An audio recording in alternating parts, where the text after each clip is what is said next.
maybe Sheriff Lou Santoyo, when you hear his story and he's in a position to bring about social change, maybe that's what I need to do now. That when I'm laying on my deathbed and this time it's for real, I can look back and say, I'm ready. I can go now. I left something good behind.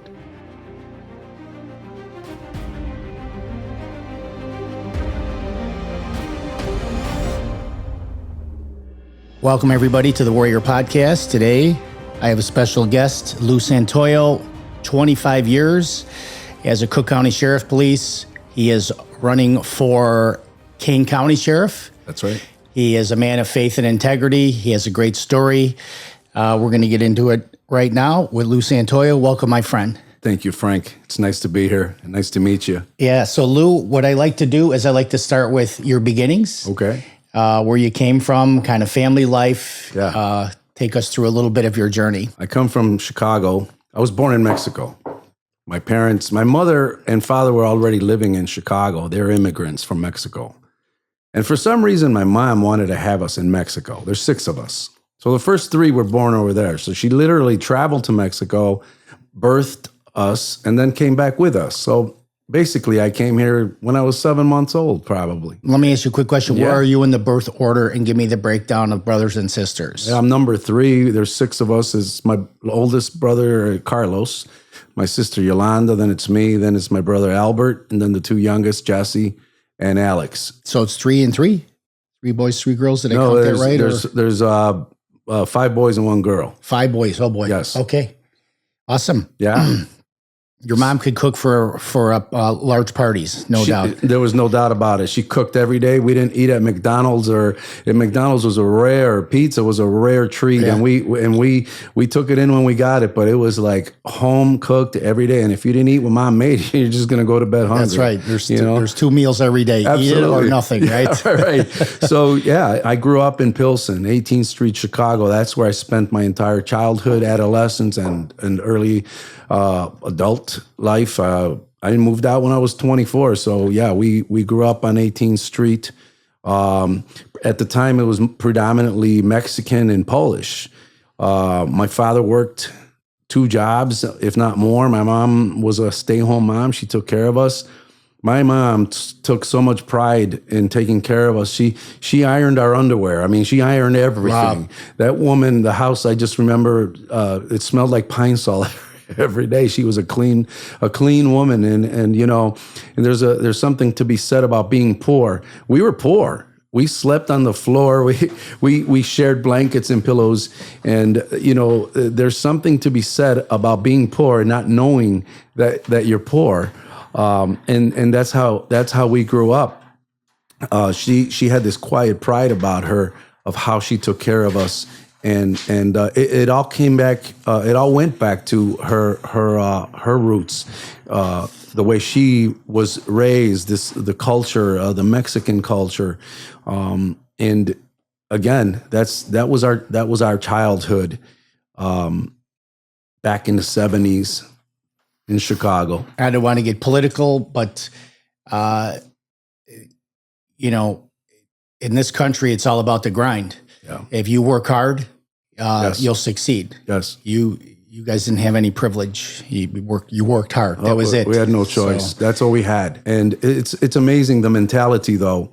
You know, my father used to tell us about when he was a kid in Mexico, and one day I'm going to go to the United States. One day I'm going to bring the first car to this little village in Mexico. One day I'm going to bring the first TV here. And they were like, "Oh, you're crazy." And he came to the U.S. My grandfather brought him to California, and he worked and came back with the first car, came back with the first TV. But that was his goal. And then after that, what happened? It's like that was the mecca of his life. That was his success. So when we talk about success, it's different for everyone. When we grew up, we're like, well, everyone has a car, everyone has a TV. So we need to look beyond what he accomplished. And unfortunately, that when you limit yourself, you're going to just limit to what you can really do in life, if that makes sense, you know? And all of us decided that we're going to do something with our lives at some point. But there were turning points that took us to that place. Because growing up, what was the expectation where we lived? Well, we were surrounded by gangs. We were surrounded by violence. And I could talk, and I will talk about what my first experience was with violence in the neighborhood when I realized, yeah, this is where I live. It sucks. This is my life. And I have to deal with it. You watch TV, I used to watch the Brady Bunch and like, wow, why can't we live like that? And I started to question those little things. And then at some point later on, I realized, well, we're poor. This is it. That will either break you and that's why people go into violence, into gangs, into drugs, because, well, I got to do something, right? And it becomes a culture. You know, gangs in Chicago is and was a culture. And it all boils down to, well, what is it that comes into your life that will turn you around? I have a brother who wasn't turned around. I have a brother who went into the gang life. I have a brother who made the wrong choices and did prison time and things like that. Luckily, thank God it was just one out of the 6, but one is too much, you know. Let's roll back a little to, 6 kids, you're growing up in Pilsen. You know, were you a good student? Did you do good in school? Did you do in sports? What were some of your interests getting to adulthood? Yeah, surprisingly, and I say surprisingly because I didn't speak English at home. We didn't speak English. It's all Spanish. I learned English in 1st grade. My parents didn't believe in kindergarten. They didn't send us to kindergarten. Oh, that's a waste of time. Wow. But my father did have one intuitive value, maybe. He sent us to private school. He worked. Now I realize how hard that man worked. Was it a Catholic school? Catholic school, St. Anne's, 18th Street, 18th Place in Leavitt in Chicago. He found a way to pay for our tuition, man. That's unbelievable. Yeah. I don't know how he did it. I really don't. Because I remember him working landscaping on the weekends and working his regular job during the week. I mean, that man worked. Wow. You know, at the time you don't realize it. I look back and like, well, my dad never said I love you. And it's true. He never did. My mom barely said I love you, but they said it in different ways. But we didn't realize it till we grew up. And then now you look back and you're like, well, they did love us. We didn't know it at the time, but now we do, right? And I went to St. Anne's School and I did well. Good grades came almost naturally to me. I don't know. I picked up on the language pretty well. I don't think I have an accent, maybe here and there. Something will pop up, but that's and I think that's what kept us from really, or at least me, because my brother went to the same school and he ended up being a gangbanger anyway. So that just goes to show you can provide the environment, you can provide all the things that are necessary for you to do okay. But if something triggers you to go the wrong path, I mean, that's just mysterious to me. So I wanted to pause you on the I love you part and parenting. My mother, and I told you the story about her, she died of a heroin overdose. Right. She was a wild child. Terrible mother to a only child. Yeah. And she used to tell me, I love you, like all the time. And because her behavior didn't reflect that she loved me, it's hard for me to say those words. Yeah. You didn't have it said to you, and maybe you have a hard time saying it. I had it said to me all the time, and I have a hard time saying it because the action wasn't backing up the words. Yeah. Your parents didn't say it, but the action was there, right? Yeah. I mean, you have a very strong point there. It took a while for me in my adult life, to be able to express those words and say it. Now, I have 3 boys right now. I'm on my, this is my second marriage, and I have 2 children from my previous marriage. They're older already, and my 3 boys, they're 12, 10, and 8, and I make it a point. I'm like, look at me. I love you, dude. You know, it's important, especially from a father. There's something to be said about a father telling you he loves you. I mean, I don't want to be, sexist or anything, but we have a role there's a role for the man. There's a role for the woman. 100%. And those roles have an impact in their own way. And the father's love, I learned this through my studies as well. the Father's love is very definitive in your self-esteem and your identity. The 100%. Father's love, and I feel that's so important now to understand that. And I think, especially with boys, now I have 3 boys. You know, women and men are different. You know, you had a hardworking father and a hardworking mother, but they had different roles. Between a father and a son, a woman cannot teach a boy how to become a man because she is not a man. Right. Just like we cannot teach a girl how to be a woman. Right. So there's a beautiful dynamic to having 2 parents. Absolutely. But for boys need their father figure. Oh, yeah. And I'm sure 100%. You could tell a million stories about gangbangers that didn't have that father figure, and that's the main reason why they derailed in their life, right? I've had gang leaders crying in the interview room, talking about how someone wasn't there for them. Wow. I'm talking about gangster disciples sitting there crying their eyes out. Wow. You know, and you can't undo that. The damage is done. That's why I'm doing what I'm doing right now. You know, that's why I went back to school and I got I finished my master's degree a year ago in criminal behavior. Awesome. Because I still want to understand why people do what they do. And why? Because if I can still help someone turn around, I'm still alive. And we'll talk about that later, what turned me around, what made me run for sheriff and all that stuff. That plays into it. Awesome. So let's go from where we're on in the timeline. You went to high school, obviously. Yes. Where did you go to high school? I did. I went to Quigley South High School. And how did you do there? I did well. There's something that haunts me about Quigley South.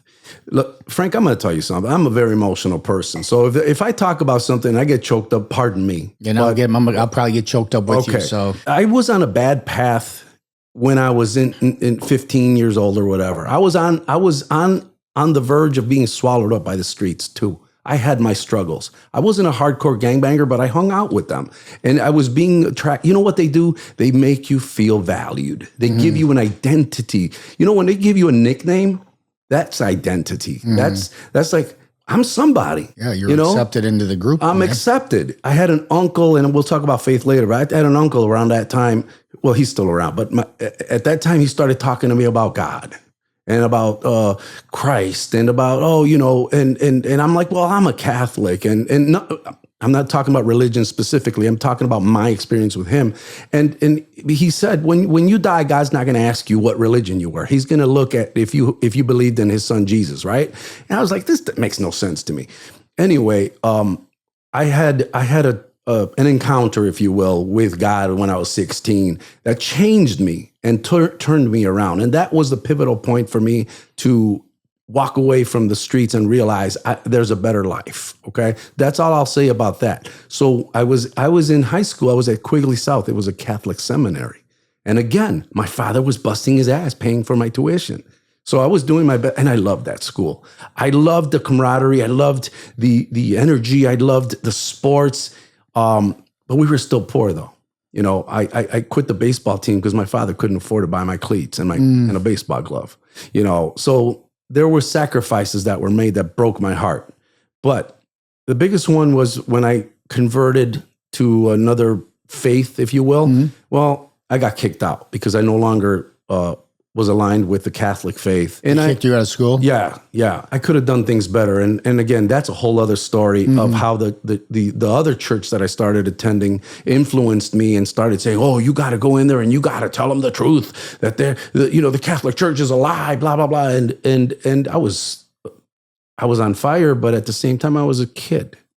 So that was very hard for me over the years to get over. And I cried my eyes out for years because I loved that school. And I ended up going to the local school in Pilsen where I had to basically defend myself every day because it was just a different world. And I was getting picked on and pushed around, and they brought the street back out of me. And I had to do what I had to do to defend myself. And that's a whole other ball game too. But anyway, you asked about high school, and I had to give you a little scenario of how my high school experience was. Do you want to talk about what that pivot point was? What was the pivot point? You said when you were 16. Was it finding the new religion? And then you got excommunicated from your school. Yes. And this is a whole nother can of worms, which we won't go into, but this is the problem with many organized religions is when they start passing judgment on each other. Yes. We're not here to do that. We're here to worship our Lord. You see what I'm saying? Yes. So, Well, you learn that when you mature and when you develop your own understanding of who God is to you and what it means to you. And I think that that's important to understand. Everyone experiences, people call it spirituality, call it whatever it is. But there's something, we look at something greater than ourselves. In my case, I believe that it was through my faith in Christ that things turned around for me. And again, I'm in a place in my life right now where, yes, I have my faith, and yes, I have a solid belief in what I believe. But if something works for you, and you have if you're spiritual and you believe in God in another way, hey, if you're making this world a better place, there's two incontrovertible facts that I've learned right now. There is a God and I'm not him.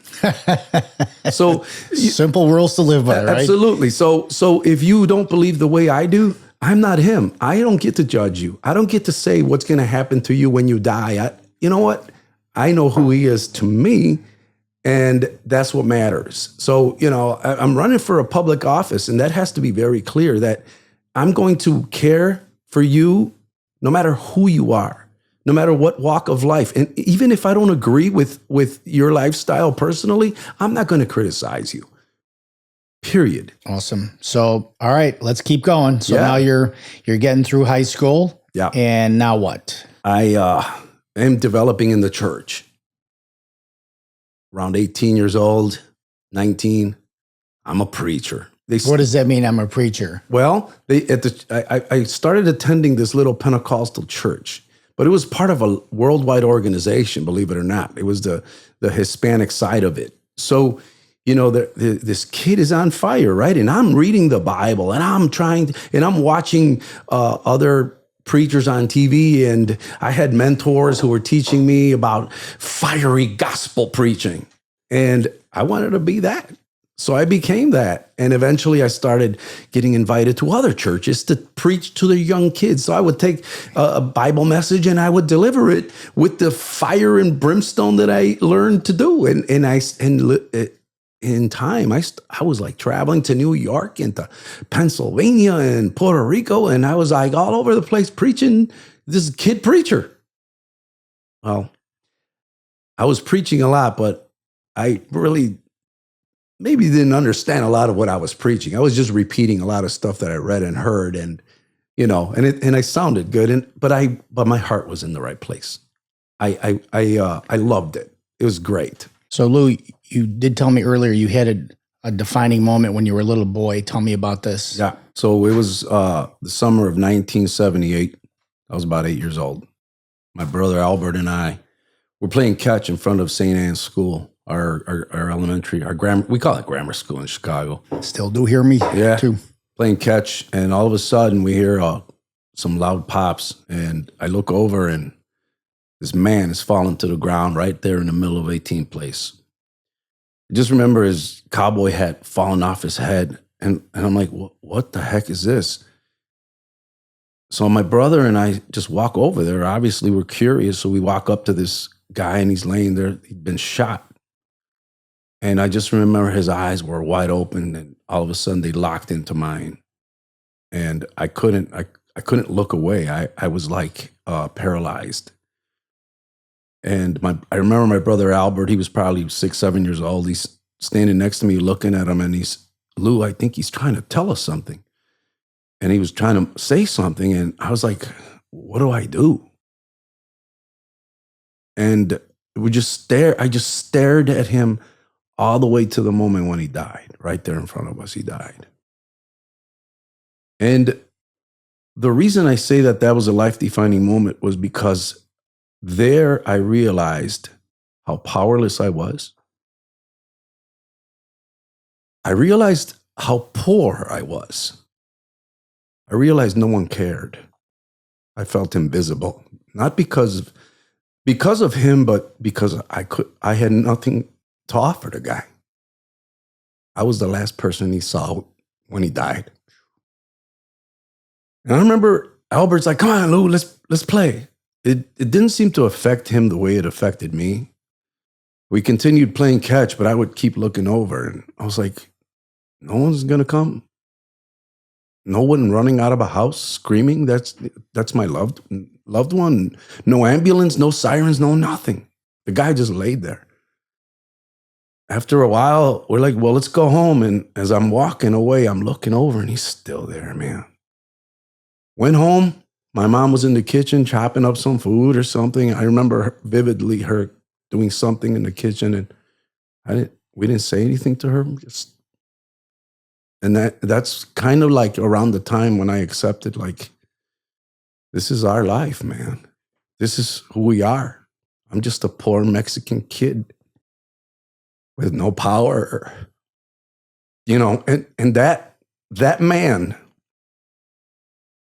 man became the ghost I could never outrun, dude. Wow. That man haunted me in my dreams, my thoughts. Even now, he pops in once in a while. Like, thinking about him right now, look at me. I just can't. It's trauma, brother. I can't shake it. PTSD. That's trauma you went through. Yeah. That stuff can stay with you forever. Yep. I've made peace with it, but it still sucks. At some point later on, and that's where you asked your question about, how did you get this courage to stand up and stuff. I was like, you know what? I don't know what I'm going to do in my life, but I'm going to be somebody. And I'm not going to be powerless like that. I'm not going to be a poor, powerless man. I'm going to do something. I didn't know what it was. So fast forward, I become this preacher kid at 19, and I thought that was it. I thought, this is my world-changing place. This is who I am. This is what I'm going to be. I'm going to change the world. I'm going to do something great, and I did do good things. I became an ordained minister with the organization, and my mother used to sew guitar cases when we were kids. She worked at this factory part-time. She'd go there a few hours, and I'd stay home with Albert, and she'd go. And one time she came home with an empty guitar case that she had sewn. And little did she know that her kids were all going to be musicians later on in life. I have a brother in Nashville who's a professional actor, and he's a professional singer and musician. And I became a gospel singer. Eventually, I sang Latin gospel, and I played guitar. And little did she know that was probably a foreshadowing of what we were going to do. Because I did become an ordained minister, and I still, I was more than a preacher. I was teaching. I learned theology and started to really, really become, involved in my church organization. And fast forward in Humboldt Park, actually, over on Division in Spalding, it was a church. It was one of the largest churches of our organization that I attended, and I was in charge of the music program. We had a choir. Maybe 25-member choir. Wow. And we had like a 10-piece musician, and I was in charge of the entire outfit there. And I started writing my own music, and then eventually I recorded 2 Latin gospel albums. Wow. And one of my songs hit the charts in Puerto Rico, and then I started traveling to Puerto Rico. I remember they called and said, hey, we finally got a hold of you. You wrote this song in Spanish. It's called Perder para Ganar, which means losing to win. And I wrote it because I went through a divorce, and that was my way of maybe getting what I was feeling, put it in on paper and music. And little did I know that it would resound with so many people. And they're like, "Well, we want to fly you down here to a music event so you can sing your song." And I was like, "Oh, well, okay." I thought it was just maybe a little venue or something. To my surprise, they bring me in through the back to the stadium. They flew me and my part of my band in. And I'm standing there in front of 15,000 people. And I was like, what the heck is just happening to me right now? Talk about not being afraid of a crowd. Right. What I did in the church world and was life-changing. It was amazing. But I just felt like there was something more, I guess. I'm always looking for the next thing, the next way to face a challenge and to make my world, my life, of course, better, but how can I make the world a better place? And I guess, and it all stems from wanting to help that man, believe it or not.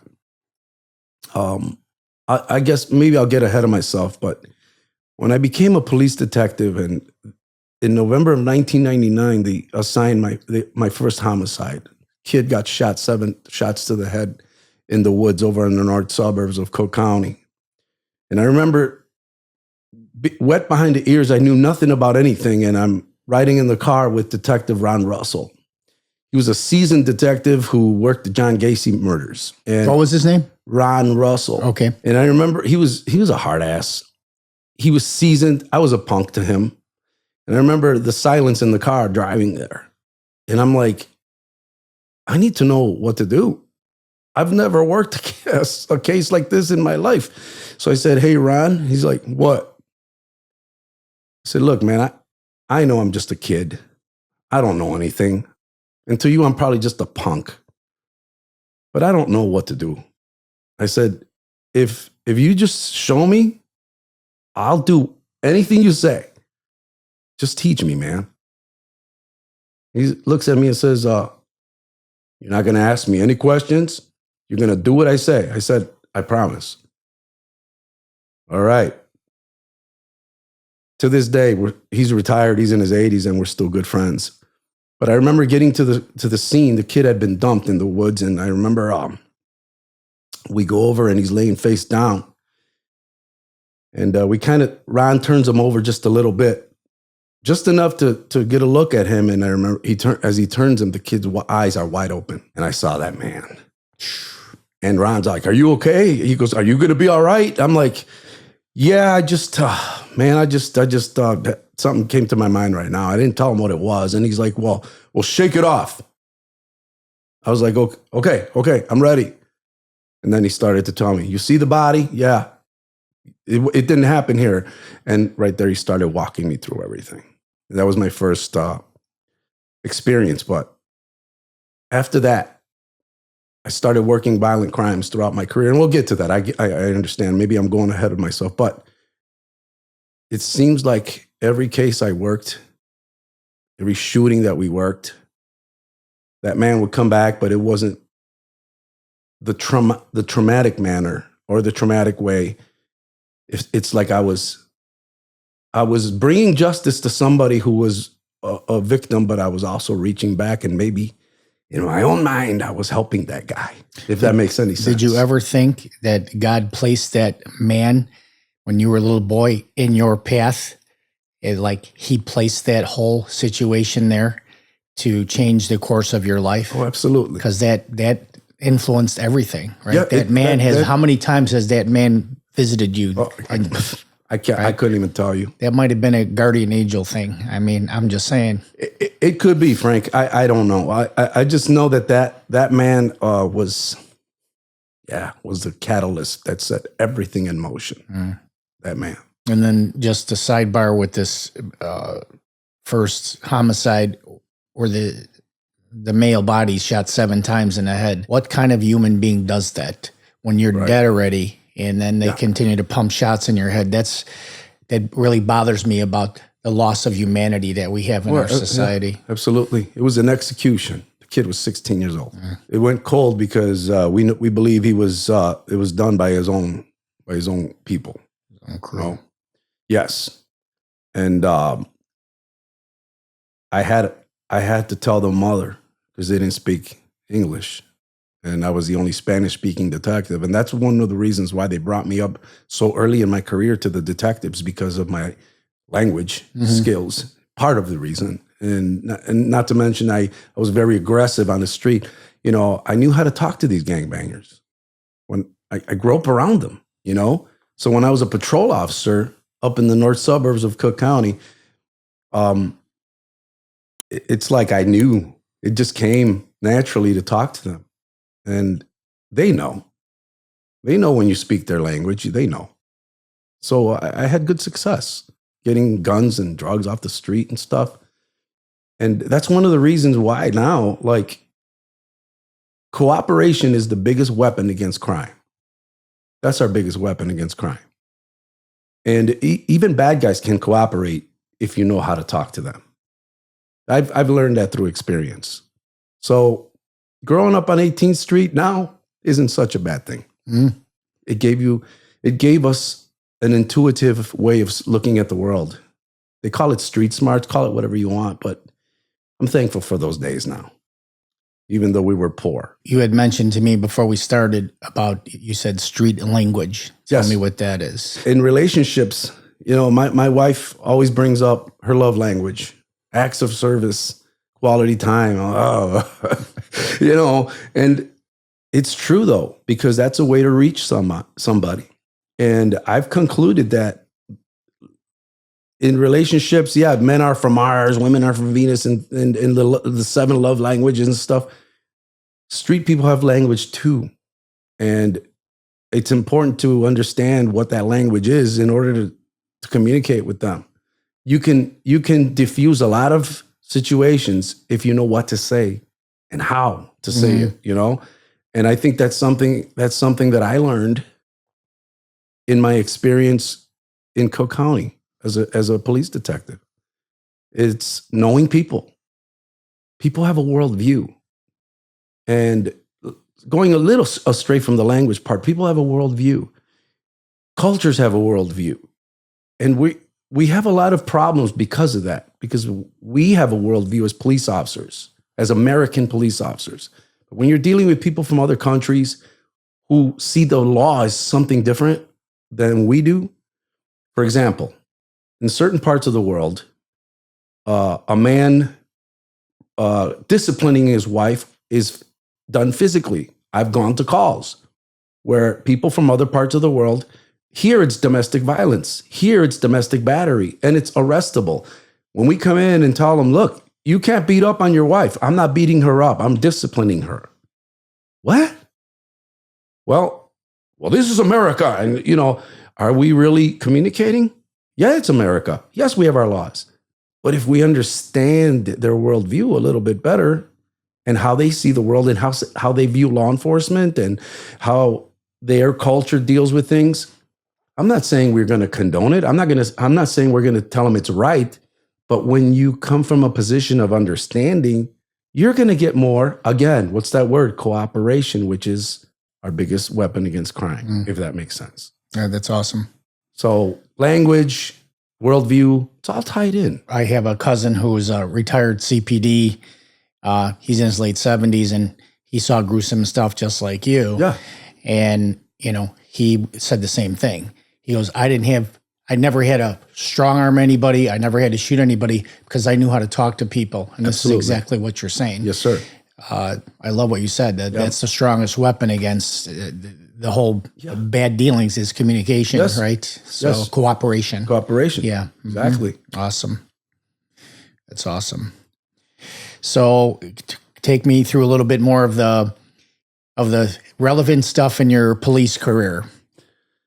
Let me go to the beginning there. I was in my early 20s and I was getting married. I was working this dead-end job.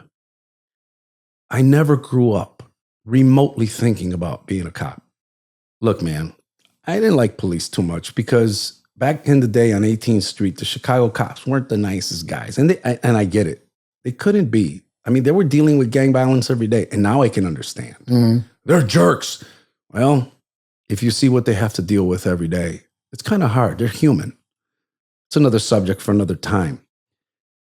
But I've been slammed on on hoods of squad cars and searched and where you going and yanked around and what, I didn't do anything, shut up. And, I didn't really care to even think about being a police officer. But I was getting married. It was early 90s. And this gentleman comes into our church and he represented the sheriff's office. Cook County Sheriff's Office. And I will honor him by saying his name. His name is Lorenzo Clemens. He was a liaison to the sheriff, to the communities, and he started a chaplain program. So I jumped all over it. Eventually I was a Cook County chaplain. And Lorenzo had a special interest to me. for some reason, he started to mentor me without even me knowing he was mentoring me. He showed care. He cared about my life. He asked me questions about my future, and I didn't have answers. Where do you see yourself in 5 years? I don't know. I'm just barely making it, working at this dead end job. I had no education. I had a high school diploma. That's it. And he's like, well, you need to think about that. You're getting married. I'm like, well, yeah. And he's like, you know what? What do you think about working for the sheriff? I said, I don't. And he's like, you know, they're hiring right now at the jail. Oh, I was like, no, man, I can't do that. And he's like, well, you know, think about it, because it pays pretty well. You'll have some benefits. You're going to get married. You might have a kid later on. So I thought about it, and I'm like, okay, what do I do? Okay, you need to go to the county building and apply. He gave me all the spiel on what to do, and I did. And I got hired. And I remember my first day, February 14th, 1995. Like Valentine's Day. Yeah, a romance made in heaven, right? At the Cook County Jail. And hey, look, man, once you smell that smell in there, it doesn't leave you. It haunts you too. and I was like, I can't do this, man. This is crazy. And the fights and working the midnight shift and seeing the worst of the worst come in every day. And then that door slamming behind you every day you go to work. I felt like I was in there. Well, I was in there with them. I almost felt like I was serving a sentence in there. And I was like, this is not for me, man. So that first year, I was really thinking about it. Like, this is not for me. But they started talking about the sheriff's police. Oh, the sheriff's police, man. They're the elite. It's the greatest thing, you know, since sliced bread, man. And I started to like, who are they? Before we go forward, about sheriff's police. Yes. When you're in the prison, right, and you're working in the prison, is your brain always on high alert? Like at any second, something could go south, right? Man, it is so stressful in there. You had to be exhausted when you got home. Oh God, sleeping was near impossible. Now you work in the midnight shift, you come home, you'd be surprised trying to sleep during the day. I remember putting garbage bags over the windows. Every little crack of light would wake you up. It was just insane. You hear everything. Either lawnmowers, you hear everything. That's a tough job being working in a prison. I'm just saying. I never would do that. I couldn't imagine. So it's I feel for the people who've spent an entire career there. Yeah, I believe that I was fortunate and blessed, and you know, at the right place at the right time. You know, the sheriff's police only offered the test every 2 years, I think, and 4,000 officers applied. Holy crap! Yeah, and you had to get on the list. Okay, you had to pass the test, get on the list, and then off that list they would hire maybe 30 or 40. I won't get into all the details, but I got hired. And when I got that phone call that I made it to the sheriff's police, I felt like I won the lottery, and I probably did, because that was the opportunity of a lifetime that has brought me here where I am today. Can I ask you technically, when you're on the sheriff's police, do they assign you, like, how do they assign you the area that you're in charge of? It's not like, is it by town? Is it by boundaries? How do they do that? Yeah. So you go through the police academy, and then after you graduate the police academy, you ride with an FTO, field training officer, for, I don't know, a number of weeks, 12, 14. I forgot what it was. After you ride with the FTO, they call it, they cut you loose. That means you're alone. I trained north. Okay. I trained north. And when I got cut loose, they sent me here by where you live. And I was lost on the midnight shift at night out here. And we didn't have our what do they call GPS things? You know, it talks to you. Turn left here. Left, you know what I mean? Yeah, the MapQuest and Google Maps. We had none of that stuff. Rand McNally, referred to your map in your Rand McNally map book. And then the unincorporated areas of Cook County were highlighted. But when it's midnight and everything's dark, who cares? You can't see anything anyway. So I was out here for a period of time in southern Cook County, and so they define it by a border, north area and south area, and then we have districts. Okay, we had 6 districts. So you're assigned to north or south, and then you're assigned to one of the districts within north area or south area. Mm-hmm. Yeah, that's how that worked. Do you say my area? I'm unincorporated. Yes. This is Cook County Sheriff. Yes. So the Lawman police don't come here. No. So you're in good hands. Yeah, man. and I'm glad I got one living right behind me. So that's a good thing. When I make jardinere and salsa, I always bring some over to him to make sure. Smart man. That's great. All right, man. Keep going here. Tell me a little bit more. I worked the street for about 2 years. Then one of the sergeants, I remember at the substation in Palatine, I was back north. He approaches me and says, "Hey, Lou, what do you think about being a detective?" And I was like, "I don't think I'm qualified." And he's like, "Well, the commanders have been talking about you, and they would like to know if you'd like to come up." And the detective is considered the next step up from what you were doing? Yes. Okay. Yes. When the bosses ask you to do something, I learned really quick, you don't say no, because those are opportunities. And if they see something in you and you turn it down, it might not come back too soon again, the opportunity. So I was like, okay. I didn't know what I was getting myself into, but I was okay. Because again, like I said, we go back to the language of the streets and stuff. And I had great officers that were influential to me, and I learned the streets pretty well in Cook County. And I loved the job. I was starting to really love the job. I was really, going to 911 calls and the adrenaline and, the rush. We played cops and robbers as kids. Now I was doing it in real life. It was amazing. And I never wanted to be a cop, but it grew on me. So it was like close to 2 years when I was invited to come up to the detectives, and I accepted. And that's where it all started. That's where this whole career started. And that's where your first detective job was that scene in the forest with the police, with the officer that you said, tell me what to do. Yes, right? that was my first homicide. My first case was a stolen goose. Lady in her 90s, they stole her goose. She had a goose. And I was like a real goose? She's like, yeah, it's my baby. I raised. We never found her goose. She was devastated. What can you do? I mean, you go knock on doors. Anybody see a goose? Well, what? Yeah, a goose. A white goose. I guess it was a white goose. Maybe it was a gander. I don't know what it was. That was my first case. Oh, wow. Yeah. So I failed at it. Didn't find the goose. Well, and then I started working property crimes. They start you off with, easy stuff, if you want to call it easy, but, criminal damage to vehicles, broken mailboxes and things like that, and small thefts, things of that nature. There's a lot of paperwork involved in that, isn't there? There's paperwork in everything. Yeah.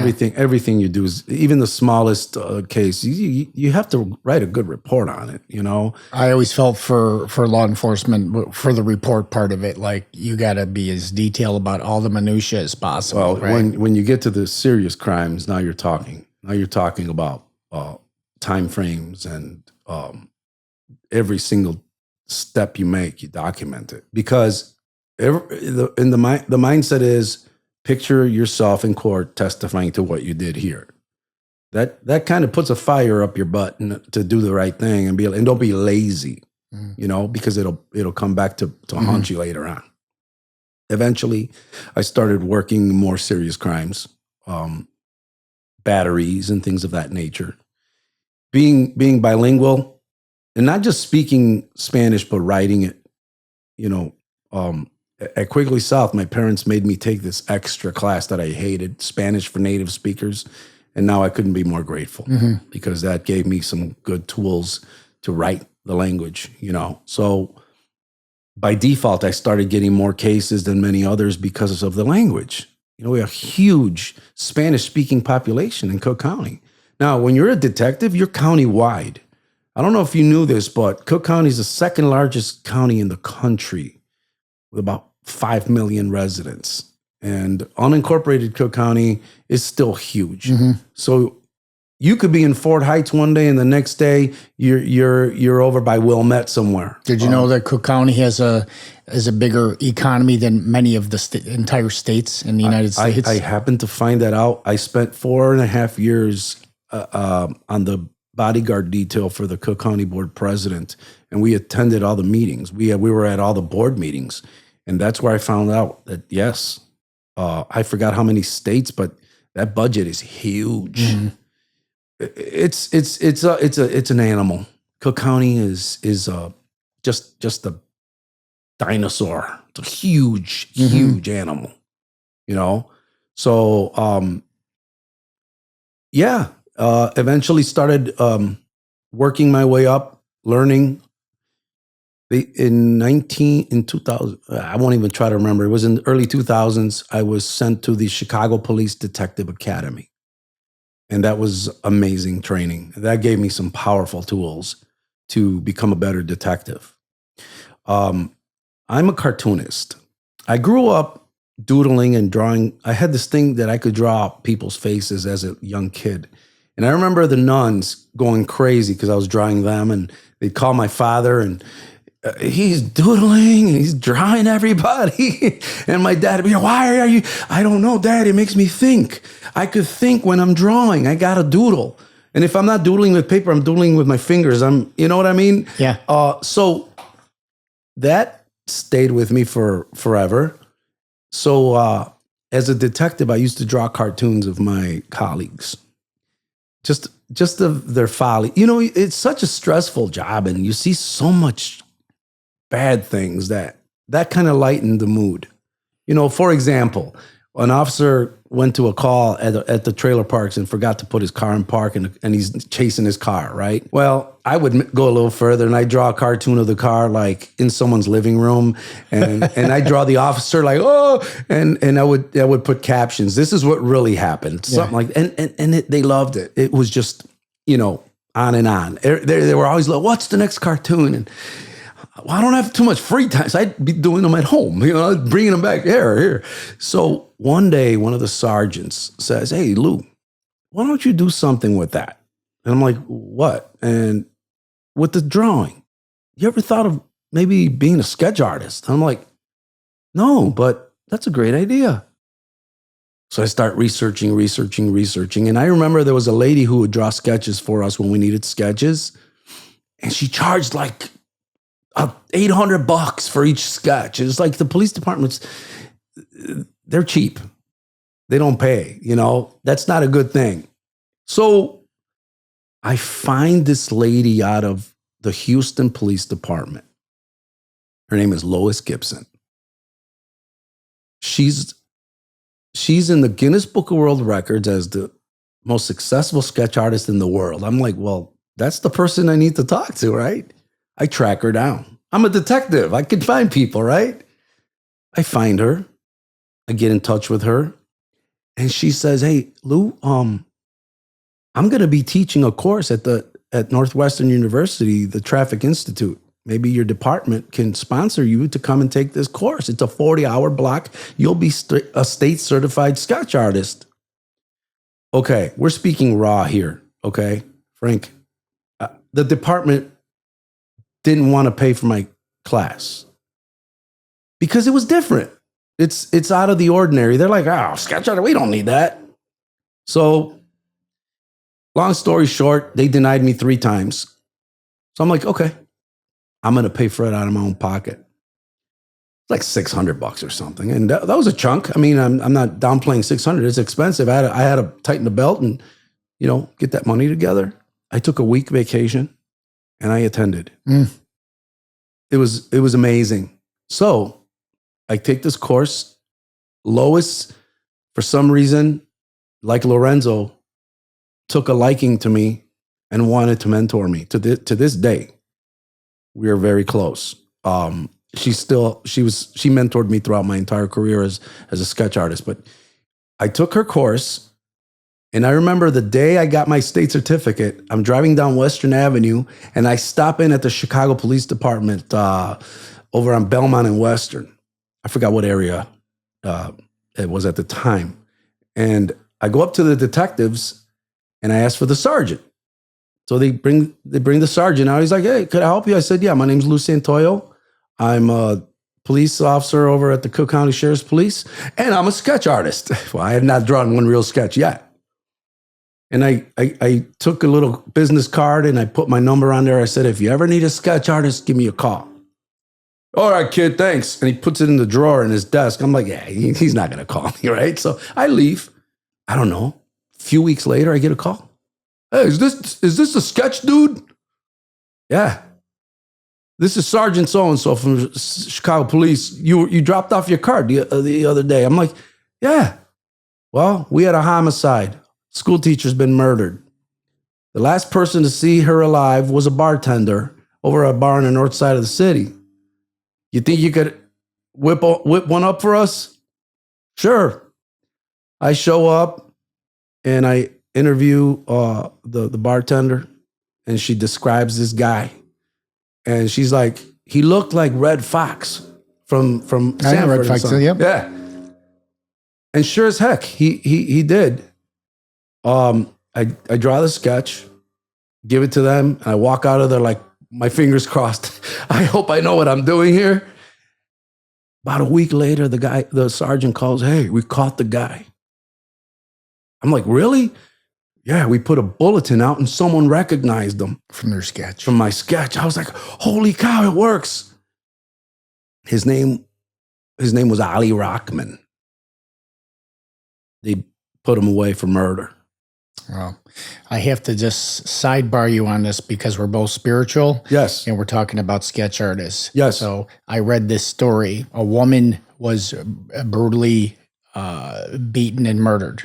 And they got to the scene and she was dead, but kind of freshly dead. And she was an organ donor. So her heart wound up in another young lady. Okay. And this young lady started to have really bad nightmares about getting brutally beaten and murdered.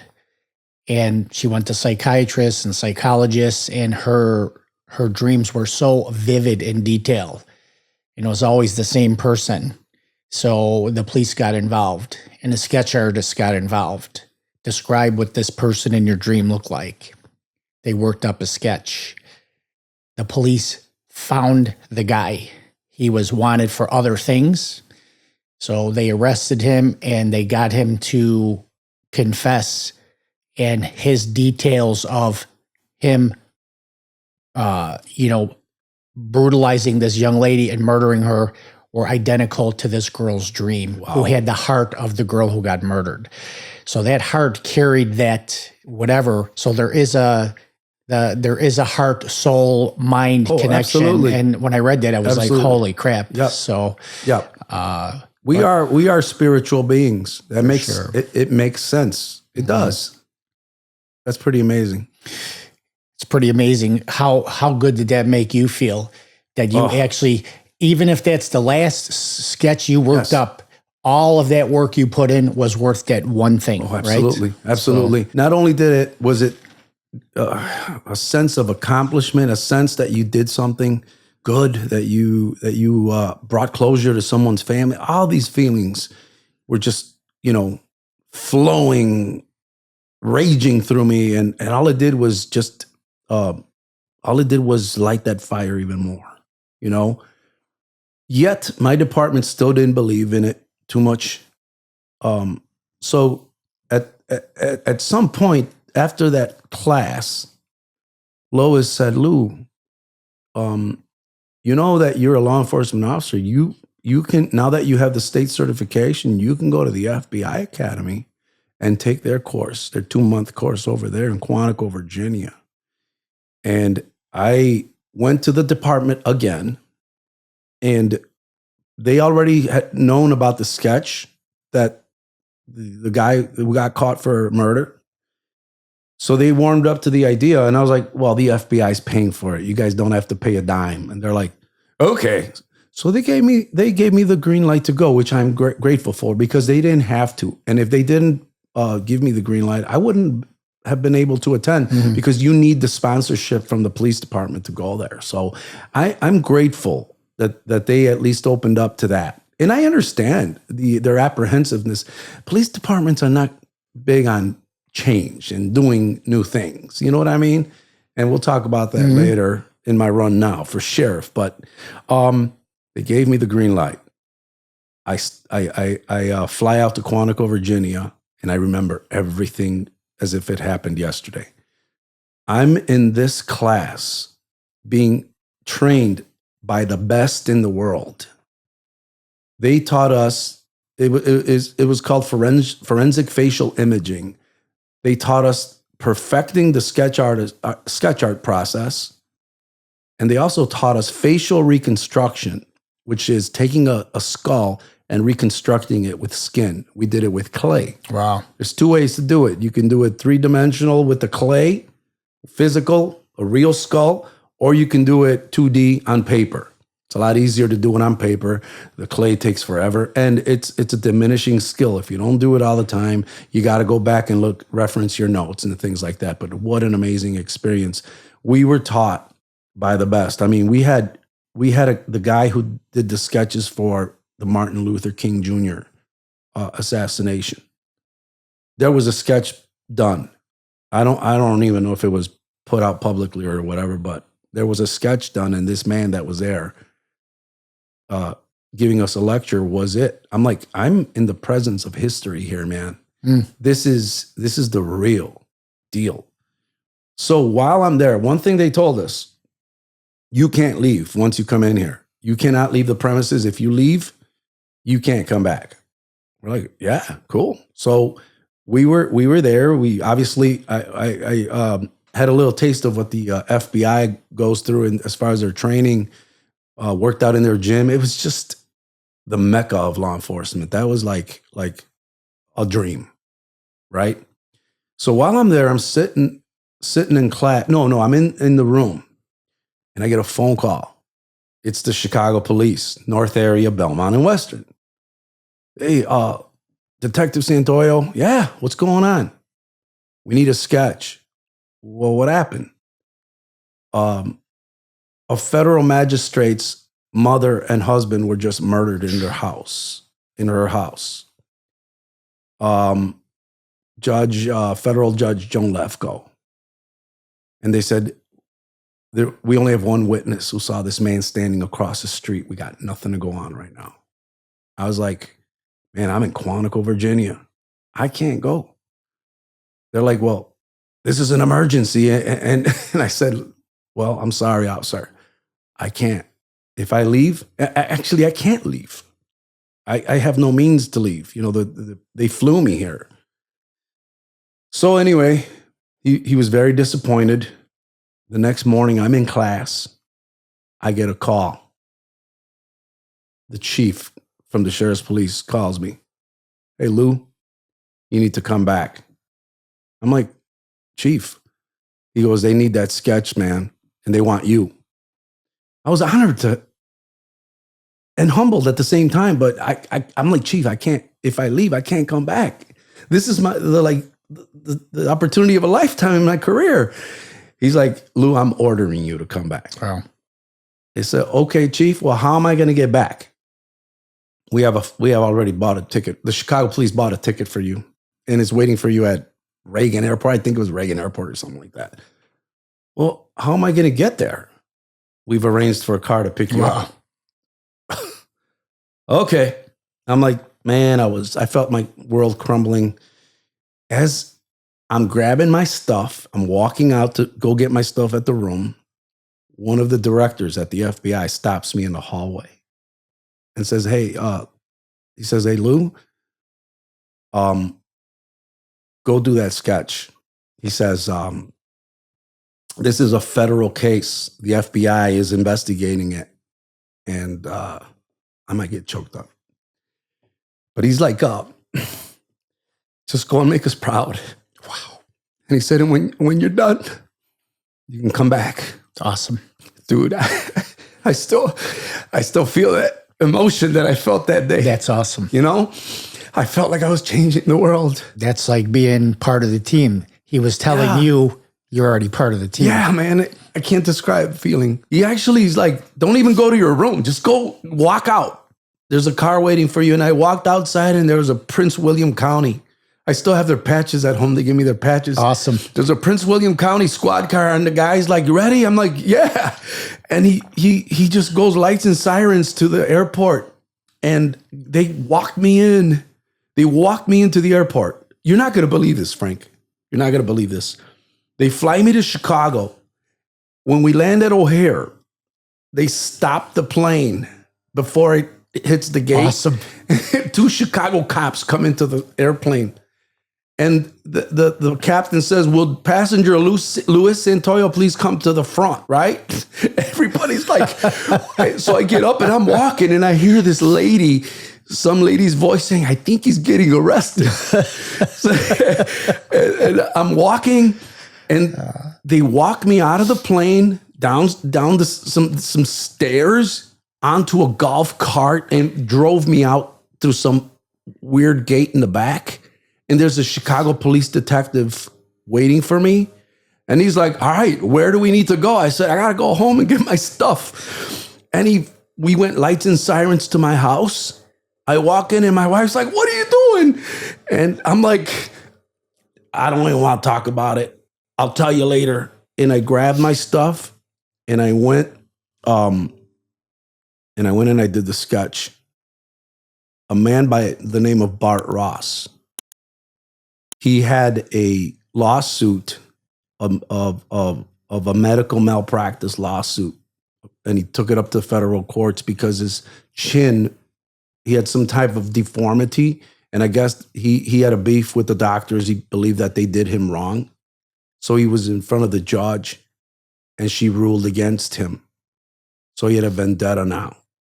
So he broke into her house and waited for her. He was waiting for her. But at some point, the mom walks in, he shoots her. Her husband walks in, shoots him. And that's how that case unraveled. I remember when I was doing the sketch, the witness kept telling me, make his chin thinner, make his chin smaller. And I said, dude, he looks like an alien. Right. And he's like, that's how he looked. And I'm like, oh, okay. And actually he didn't get caught. He was in Wisconsin. And an officer recognized him. And when he went to, he did the traffic stop. You recognized him from the sketch? Yes. He walked up to the car and the guy blew his brains out. Wow. Right in front of the officer is what I remember. So when I look at the pictures side to side, I'm like, I could have made his chin smaller yet and still been on the money. I was apprehensive and that taught me a lesson. I didn't see him. You saw him. Right. So I got to do what you tell me to do. You know what I mean? Mm-hmm. But that sketch made it to America's Most Wanted. It made it to the Steve Wilkos show. I even had an invitation by the Oprah show to come in, and I couldn't make it for whatever reason, couldn't make it to the show. But that put me on the map. After that, I was doing sketches, man, all over the place. So now I'm a detective investigating crimes, with a whole caseload. Look, man, we were no strangers to carrying 50 cases a month. But Chicago's calling me out to do sketches. I did sketches for the feds. I remember at one point the FBI called me.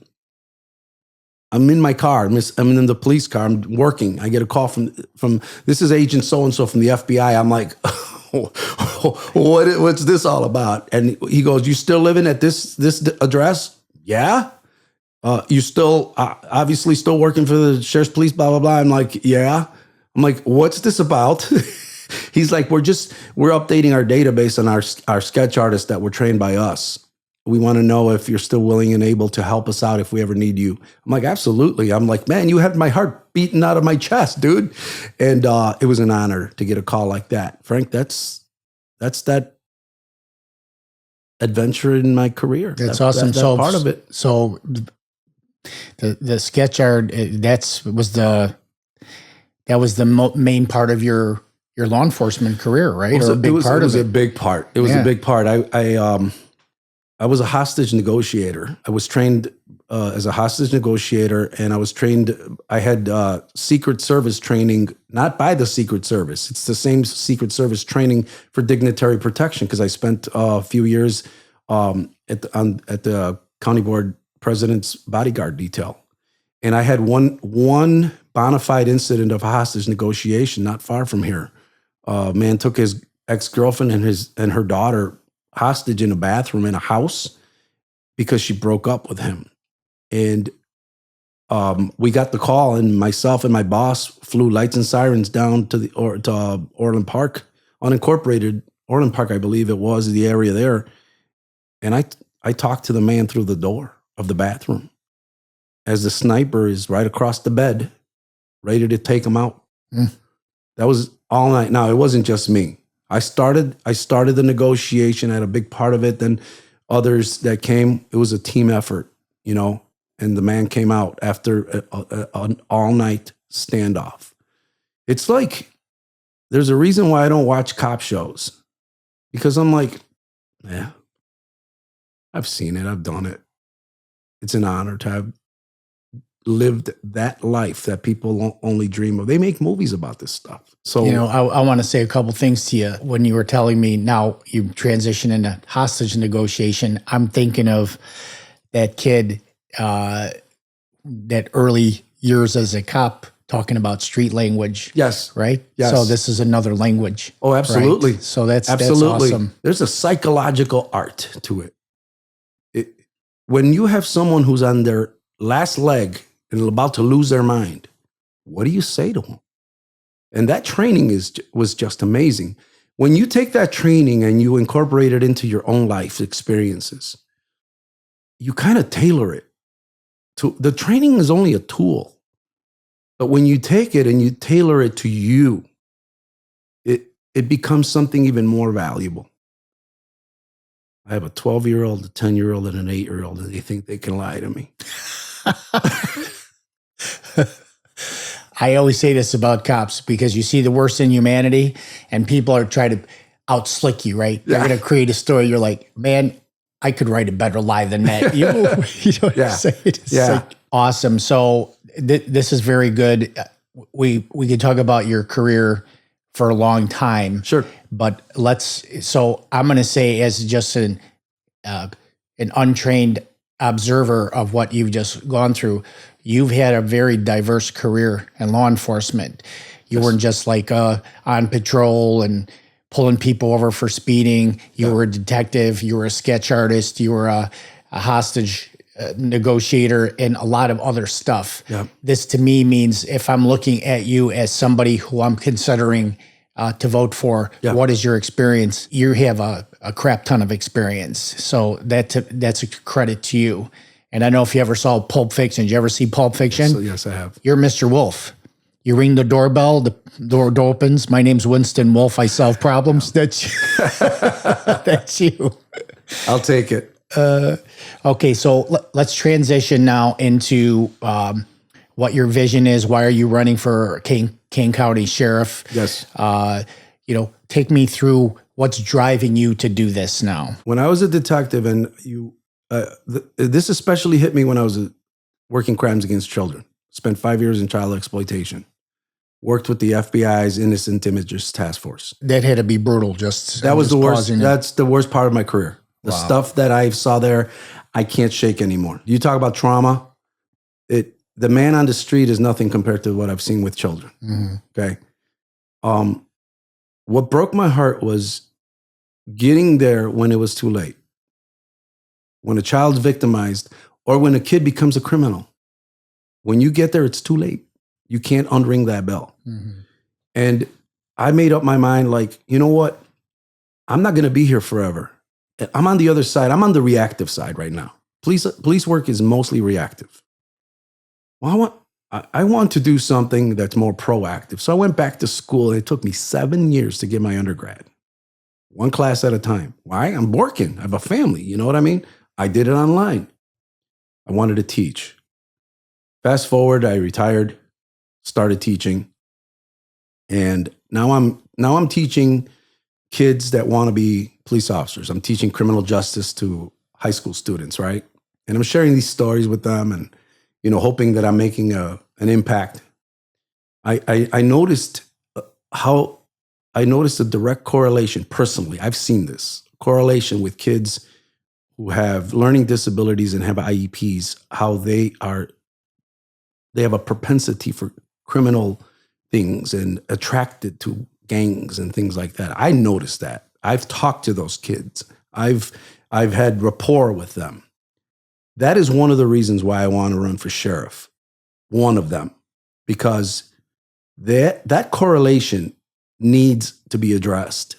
We need to build a bridge between the law enforcement community and the educational system. And I have a plan for that. I have a great idea for that, which I can share another time. Why am I running for sheriff? What turned it around? In 2022, I got COVID, right? January of 2022. No big deal. I'm in good shape. I'm a cyclist. I do 50 miles at a time. Every year I do a 300 plus mile ride with law enforcement, raising money for families who've lost someone in the line of duty through Illinois cops, concerns of police survivors. This is my 9th year this year we did 390 miles. Well, 2022, I get diagnosed with COVID. I'm like, okay. I get sick, man. I'm in the hospital and they said, you have COVID pneumonia. What is that? Some crazy pneumonia that took over my lungs. I couldn't breathe. I'm laying on my stomach in the hospital. And I told my wife, I think I'm going to die. I thought I was going to die. So as I'm on my stomach, one night, I'm like, Lord, this is it. These three things happened automatically. The first thing was, Lord, I believe in you. I believed in you when I was 16 years old. You changed my life. And I probably am going to see you now. Am I ready?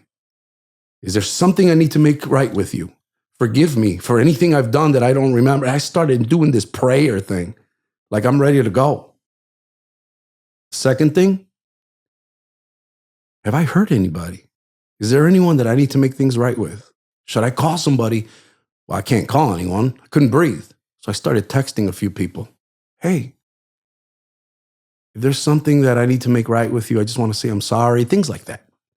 People started texting back, what's going on? Are you okay? I'm in the hospital and I don't know if I'm going to make it. Boy, I'll tell you, talk about humbling, man. The third thing that went through my mind, what am I leaving behind? How are people going to remember me? How are my children going to remember me? Are they going to be like, yeah, he was a great father, or did he fall short, Dude, that tore me up, man. And if I think about it enough, so I was like, did I do something good? Did I change my world? Am I leaving it in a better place than I found it? Well, I don't know, a few days later, 2-3 days later, I wake up and the sunlight is hitting me, beaming right in my face. And I wake up to this sunlight. I'm like, oh. And I sit up on the bed. I'm 28 pounds lighter. I lost all that weight. And I look over at the machine and I'm like, wait, my fever broke. I had 104 fever nonstop, man. And they were pumping me with stuff. And I'm like, holy cow. And I sat on that bed and I'm like, think I'm going to make it. I got up and I tried to go to the bathroom and I couldn't make it 5 feet to the bathroom because I couldn't breathe. It took me a couple months to get my breathing back. And I remember my first bike ride, I was so scared. I'm like, man, am I going to be, I love cycling. I love riding bikes. So I was like, am I going to can I get a mile in? And that day I did 12 miles and I was so grateful. I remember, and I lost my smell. I didn't lose my smell. It got distorted. Even to this day, I have a reminder of where I've been. I still can't smell things right. Things smell different. Things taste different. But I remember that day that I rode my bike and I shared a post on Facebook and I said, I can't smell, but I'm breathing. So I guess it's counting the blessings in your life. So why am I running for sheriff? It's number 3. What am I leaving behind? I found out that I'm a village trustee. I'm involved in my community, and I found out that the current sheriff is not running again. So it's an open seat. So I'm like, I felt that stirring up in my heart. I'm going to answer this call, man. It's a calling for me. This is my number 3. This is my final opportunity. And I say final because I don't know what this is. In my mind, in my plans, this is it. I'm done with law enforcement after this or whatever, but this is my final way to impact the community in the way I know how. I know law enforcement. I know police work. I look back at my career, and now I look back at that powerless little kid on 18th Street. I think I'm redeeming that kid by doing this. I want to bring back, not bring back, I want to give a voice to those who don't have a voice, to all those little kids who think they don't have a chance. Maybe my story, maybe Sheriff Lou Santoyo, when you hear his story, and he's in a position to bring about social change, maybe that's what I need to do now. That when I'm laying on my deathbed, and this time it's for real, I can look back and say, yeah, I'm ready. I can go now. I left something good behind. You know, my faith and stuff, that's going to be with me forever. And that's different. But this is a way to impact society that is not with a religion or anything like that. This is a social contribution that I can make through the best way that I can, which is police work. I love it, and I'm going to share something with you. How old are you? 55. Okay, so I got 6 years on you. I'm 61, and I do a lot of study on neuroscience and life and human behavior. I've been hungry for knowledge since I was a little boy. So a man interviewed a bunch of old people about the important things in life. And he came up with this, he saw a pattern with these interviews that we basically, if we live long enough, we have 3 phases of our life.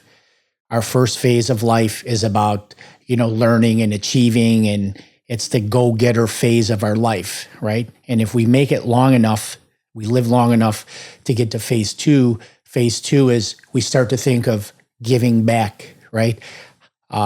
Helping society, helping our kids, things like that. And if you live long enough to get to phase 3, you start to think about, what am I going to leave behind? Yeah. What will my legacy be, right? And you got jolted into phase 3, lying on your stomach in that hospital, because you could have been in your end of days. Yeah. So you started thinking about it. Yeah. That was a blessing for you, because a lot of times, there's a famous saying, life passes us by as we're making grand plans for it. So one of my best friends, Tommy Heights, we had a lot of back and forth because he was in dark times. He says, you know what, you're a Stoic. And I go, what is a Stoic? He's like, it's an ancient Greek philosophy. And the Stoics subscribe to 2 thoughts. One is memento mori, which means remember you will die. A Stoic is always going through a Stoic's mind, and they don't use it negatively. They use it as a way of saying, if this is my last day, did I live my best life, and will I be okay to check out today? Did I leave a good legacy? So This memento mori is always going through my head, and you had it like you were actually facing death. Yes. And the other thing the Stoics say is amor fati, which is translation, love of fate, or I love my fate. So the Stoics live in the present moment, and they don't waste time on bad thoughts.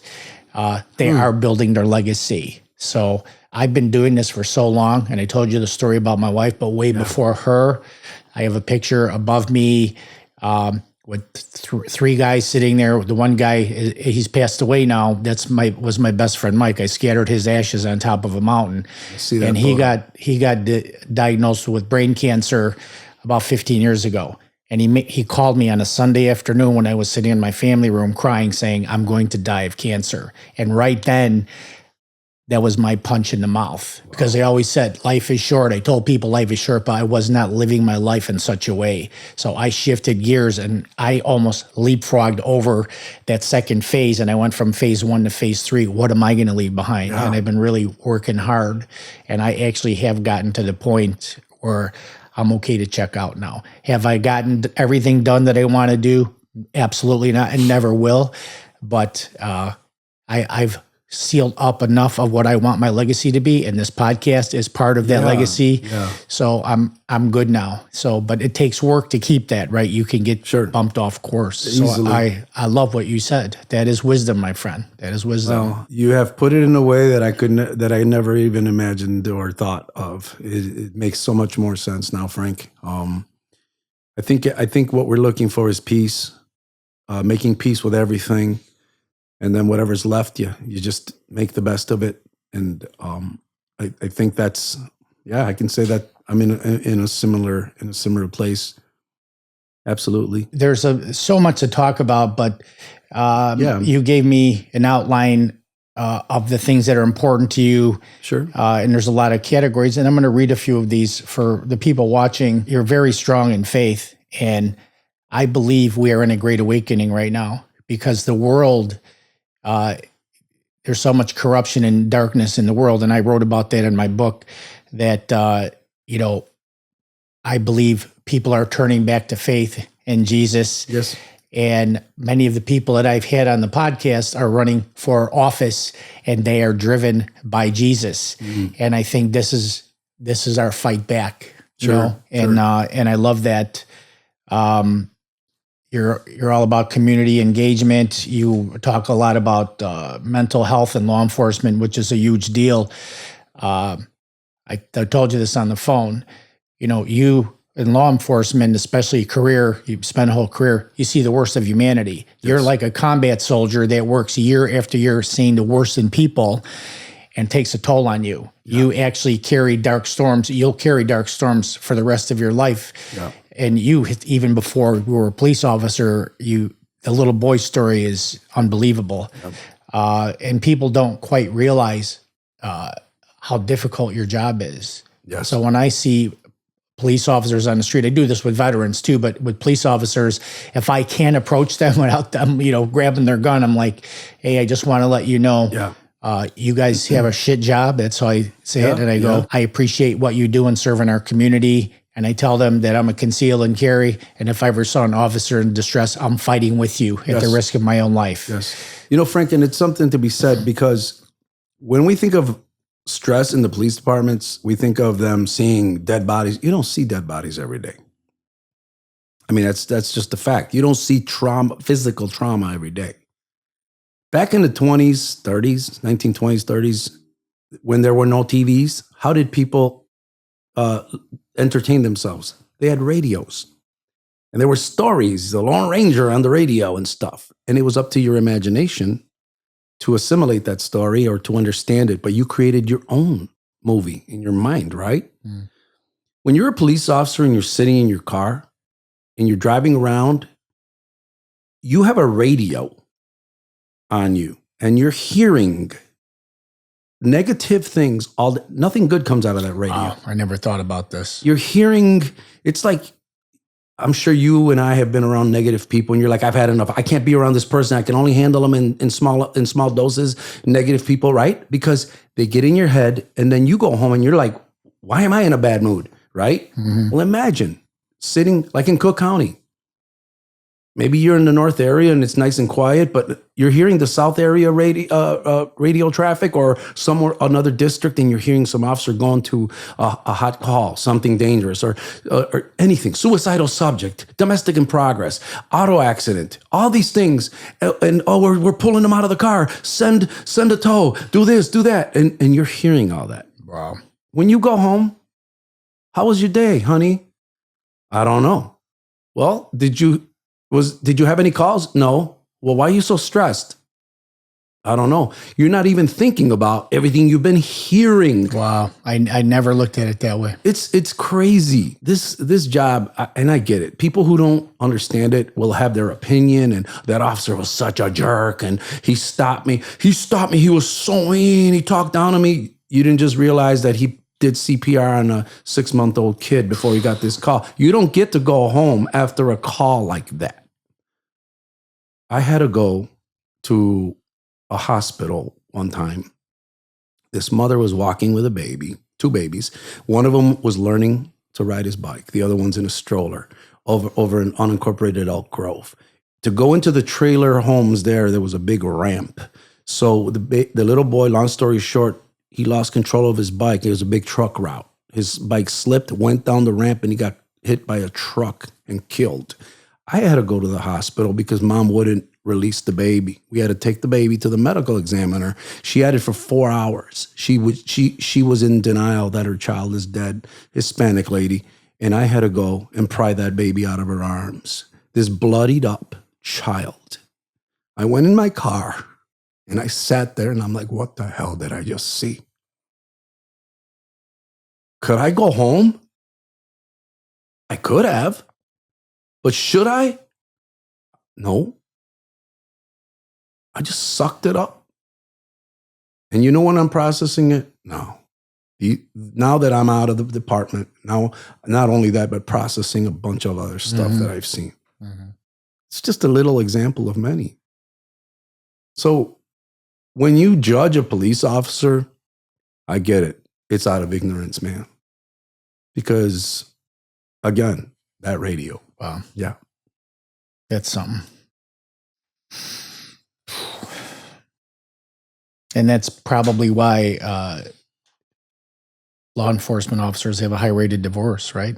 Absolutely. I mean, Absolutely. who could deal with that? And you can't expect their wives to understand that. And then the officer doesn't want to you don't want to dump that kind of trauma on your family. Oh, I just saw this dead kid and this and that. Imagine we're conditioned to face that and we still can't handle it. Can you imagine someone who's not you can't do that. Yeah. It's love. You love your family. That's why you don't tell them these things. Right. But then again, you implode, and that's why officers go to the drinking and to other things, and to even suicide, man. It's and again, all these things are on my radar. For my run, all these things that I'm telling you, they're on my radar to address them, to have empathy, to lift up our officers, but it's also mental illness in the community. As sheriff, I'm going to be in charge of the jail. Some people don't belong in jail. And I have a plan, and it's exciting to deal with mental illness on the street and into our courtrooms. How to incorporate mental illness awareness and treatment and identification during the investigative process before it's too late, and bringing it in as a package deal when you go to testify in court to a crime. I won't get into that too much, but I think it's a great idea. And again, why? Because I'm not here to teach the police how to be the police. They know their job everywhere. They know their job. Kane County officers are awesome. They do an awesome job. I've seen them. I've dealt with a lot of them. I'm not here to bring you some secret training. I've learned just the way you did. I'm looking for other initiatives that are more community driven, that are more society driven, that will bring positive social change inside and outside the department, out of the box thinking. That's what I'm offering. Awesome. And that's what you refer to as proactive rather than reactive. Absolutely. Right. Yes. Let's get on top of it before it actually, when you're catching a cold, you want to get it before it actually develops. You start taking your Zycam or whatever it is. What do people say? Get on top of it before it happens. We prepare, expect the best, but prepare for the worst. I love it. It's like a Japanese analogy. It's better to be a warrior in the garden than a gardener in a war. That's what I want to be. I love that one. I want to be the warrior in the garden, and the garden is Kane County. You treat it with a delicate touch, with care, with empathy, with sympathy, with all these elements that uplift people but don't push, because I'm still a warrior. And that's kind of the attitude. How apropos that you're on the Warrior podcast, my friend. That's right. Yeah. That's right. So Lou, we covered a lot of ground. Yeah. Do you want to add anything because I'm so honored that you sat with me. And Man, Frank, this was beyond my expectations. I was a little nervous coming here. I'm like, what am I going to expect? Connecting with you is so easy. If I have to really think about something to say, then maybe I should just let it be. I agree. You know what I Fair mean? enough. I think everything we talked about here just kind of flowed, naturally. And why try to, And this is force just something in? this is man to man. I do believe that God is working through your hands. Thank you. And because you could be on cruise control right now. Yeah. And you're pushing yourself to bite off a big piece of now another whole blob of stresses, another whole blob of responsibilities, because you said it's your calling. Yes, I just want to make it clear. I've never been a politician. I'm a politician now. People say I'm not a politician. Well, you are now. If you're running for office, you better get used to it. Number one. Number two, the right reasons. Like I told you, I hold a master's degree in criminal behavior. I teach it. One of the colleges hired me to write curriculum. Right now, they're waiting. There's no hurry for it, but they would like for me to write a class for interviews and interrogations and for hostage negotiations. I'm not doing this for money. I'm not doing this because I need a job. I have a job. I'm retired from the Cook County Sheriff's Police. I have a pension from the Sheriff's Police, and I have the opportunity to work and do other things. So this is not about money. This is not about position. It's not about wearing a badge. I wore a badge. It's none of that. None of that is the reason. It's number 3 in the bed in Delner Hospital. That's the reason I'm running. I'll leave it at that. Awesome. Thank you, brother, for coming. It's been very enlightening for me. Thank you, Frank. This is one of the things, like, if this wasn't even a podcast and we were just sitting here talking, I would feel like I would thank God that he put us together for this conversation. Thank you. Great honor to meet you, my friend. Well, you made it and very easy for me to talk, Frank. You're very good at this. I will continue to keep you in my prayers that you continue to do this with other people who can bring good things to the table, to like you say, to let the light overcome the darkness. Yeah, awesome, brother. We need more of this. Awesome. All right, everybody, thank you for joining the Warrior Podcast today. I'm amazed. Remember, there's a warrior inside us all. Lou, thank you for joining us, Thank you, and Frank. I wish you great success, my friend. Thank you.